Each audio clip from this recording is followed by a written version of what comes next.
ಆಸ್ತಿ ತೆರಿಗೆ ಬಾಕಿ ಉಳಿಸಿಕೊಂಡ ಕಟ್ಟಡ ಮಾಲೀಕರಿಗೆ ಬಿಬಿಎಂಪಿ ಖಡಕ್ ವಾರ್ನಿಂಗ್ ನೀಡಿದೆ. ಇದೇ 31ರೊಳಗಡೆ ಬಾಕಿ ತೆರಿಗೆ ಕಟ್ಟದಿದ್ರೆ ಏಪ್ರಿಲ್ನಿಂದ ಡಬಲ್ ಕಟ್ಟಬೇಕು, ಇಲ್ಲವಾದರೆ ಕಟ್ಟಡ ಹರಾಜು ಹಾಕಲಾಗುತ್ತದೆ ಅಂತೆ. ಎಸ್, ಬಿಬಿಎಂಪಿ ಕಳೆದ ವರ್ಷ ಬಾಕಿ ಆಸ್ತಿ ತೆರಿಗೆ ಕಟ್ಟಲು ವಿನಾಯಿತಿ ನೀಡಿತ್ತು. ಆದರೆ ಕೆಲ ಕಟ್ಟಡ ಮಾಲೀಕರು ಹಾಗೂ ಸರ್ಕಾರಿ ಸ್ವಾಮ್ಯದ ಕಟ್ಟಡಗಳು ಇನ್ನೂ ಬಾಕಿ ತೆರಿಗೆ ಕಟ್ಟದೆ ಕಳ್ಳಾಟ ಆಡ್ತಿದ್ದಾರೆ. ಈ ಹಿನ್ನೆಲೆಯಲ್ಲಿ ಇದೇ 31ರೊಳಗಡೆ ಬಾಕಿ ತೆರಿಗೆ ಕಟ್ಟುವಂತೆ ಆದೇಶ ಮಾಡಿದೆ. ವಿಧಾನಸೌಧ, ವಿಕಾಸಸೌಧ ಸೇರಿದಂತೆ ಬೆಂಗಳೂರು ವಿವಿಗೂ ಎಚ್ಚರಿಕೆ ನೀಡಿದ್ದಾರೆ. ಇನ್ನು ಬೆಂಗಳೂರು ವಿಶ್ವವಿದ್ಯಾಲಯ ಕಳೆದ 15 ವರ್ಷಗಳಿಂದ ಕಟ್ಟಡ ತೆರಿಗೆ ಕಟ್ಟಿಲ್ಲ.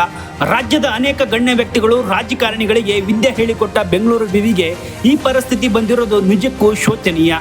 ಇನ್ನು ರಾಜ್ಯ ಸರ್ಕಾರ, ಸಂಘ ಸಂಸ್ಥೆ, ಜಾತಿವಾರು ಹೆಸರಲ್ಲಿ ಕೋಟ್ಯಂತರ ಹಣ ಬಿಟ್ಟಿ ನೀಡುತ್ತಿದ್ದು ಬೆಂಗಳೂರು ವಿವಿಗೆ ಕೊಡದೇ ಇರೋದು ಎಲ್ಲೋ ಒಂದು ಕಡೆ ಬೇಸರ ಆಗಿದೆ ಅಂತ ಸ್ಥಳೀಯ ವಿದ್ಯಾರ್ಥಿಗಳು ಆರೋಪ ಮಾಡಿದ್ದಾರೆ.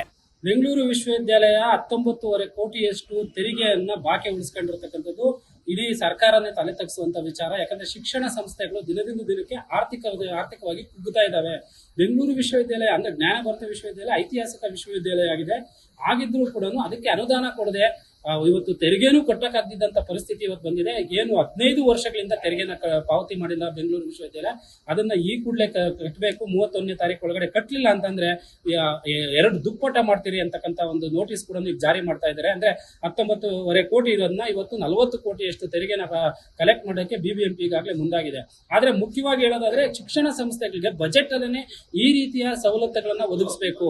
ಶಿಕ್ಷಣ ಸಂಸ್ಥೆಗಳಿಗೆ ವಿನಾಯಿತಿ ಕೂಡ ಕೊಡಬೇಕು, ಒಂದು ಡಿಸ್ಕೌಂಟ್ ನ ಕೊಡುವಂತ ಸ್ಪೆಷಲ್ ಡಿಸ್ಕೌಂಟ್ ಅಂತ ಕಾನೂನಲ್ಲಿ ರೂಪಿಸುವಂತದ್ದು, ಕಾನೂನಿಂದನೇ ಅದನ್ನ ವೇವ್ ಆಫ್ ಮಾಡೋದಾಗ್ಲಿ, ಇಲ್ಲದ್ರೆ ಬಜೆಟ್ ಅಲ್ಲಿ ಹೆಚ್ಚುವರಿಯಾಗಿ ಅದನ್ನ ಆಡ್ ಮಾಡೋದಾಗ್ಲಿ, ಹೆಚ್ಚುವರಿ ಬಜೆಟ್ ನ ಕೊಡೋದಾಗ್ಲಿ, ಮೂಲಭೂತ ಸೌಕರ್ಯಗಳಿಗೆ ಅಂತಂತಾನೆ ಏನು ಕಟ್ಟಡ ತೆರಿಗೆ ಮತ್ತೆ BWSSB ಫೀಸು, ಬೆಸ್ಕಾಂ ಫೀಸು, ಈ ರೀತಿಯ ಒಂದು ಮೇಂಟೆನೆನ್ಸ್ ಫೀಸ್ ಏನಿದೆ ಅದಕ್ಕಂತಾನೆ ಹೆಚ್ಚುವರಿಯಾಗಿ ಹಣನ ವಿನಿಯೋಗ ಒಂದು ಮೀಸಲಿಟ್ರೆ ಅನುಕೂಲ ಆಗ್ತದೆ ಅಂತಕ್ಕಂಥದ್ದು ವಿಶ್ವವಿದ್ಯಾಲಯದ ವಿದ್ಯಾರ್ಥಿಗಳ ಒಕ್ಕೂಟದ ಒಂದು ಒತ್ತಾಯ ಆಗಿದೆ.